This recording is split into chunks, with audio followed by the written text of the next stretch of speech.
What is inflation? Inflation is a rise in prices of a selection of products and services. Commonly expressed as a percentage, it also refers to the decline in the purchasing power over time. As a result, a unit of currency can now buy less of these goods and services. When this loss of purchasing power adversely affects the country's population, inflation could lead to a decline in economic growth and ultimately an economic contraction or a recession.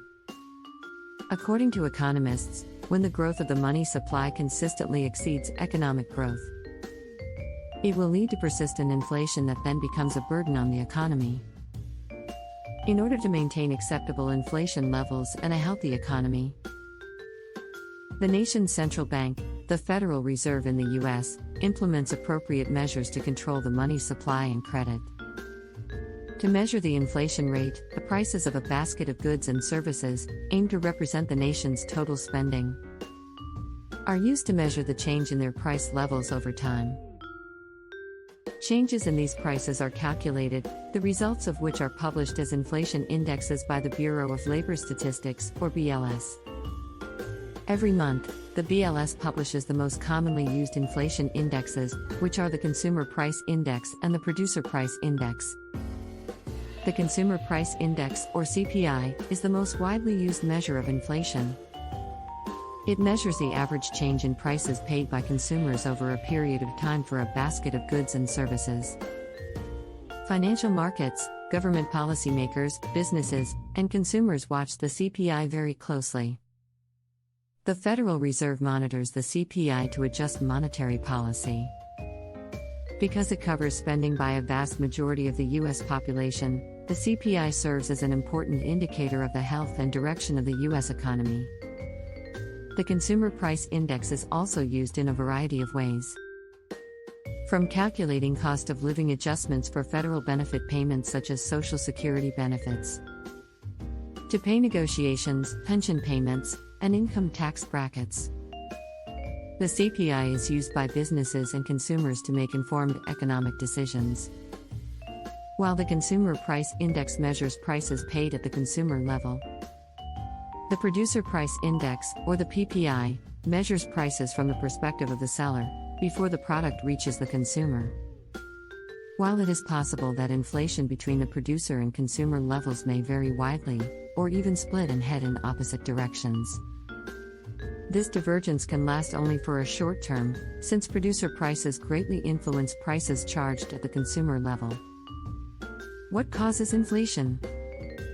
Growth in money supply raises total demand for goods and services. When this demand outpaces the economy's ability to produce these goods and services, the net increase in demand results in higher prices. This is called the demand pull inflation. This growth of money supply could come from money printing by the government, or creating money out of thin air. It could also come in the form of stimulus money, or even tax rebates. Loose monetary policy by the central bank also results in increased money supply. By lowering the discount rate, which is the interest rate that financial institutions pay for borrowing directly from the Federal Reserve, or through their purchases of U.S. Treasuries, thereby increasing money in circulation. The Federal Reserve sends signals to the banking system and the financial markets that it is encouraging more borrowing and wants more money in circulation in the economy. Another cause of inflation is called cost-push inflation. In this type of inflation, the cost of production contributes to the rise in prices. The increase in production cost may be due to the increased prices of commodities, such as oil, or other raw materials like copper or lumber. There may also be other causes such as wars, or domestic disturbances like riots, and natural disasters limiting supplies of parts used in production, resulting in higher prices. Finally, there is built-in inflation. When there is an expectation that inflation will continue into the future, prices of goods and services will continue to rise, as workers demand higher wages to maintain the same standard of living. While forces beyond the control of a nation like foreign military conflicts and unforeseen events like weather events can cause a sudden spike in prices of goods and commodities. It is a nation's monetary policy and the government's prudent fiscal policy that can both assist reduce inflation and thereby support a stable currency and a healthy economy. Subscribe to this channel for future videos on the economy and business news.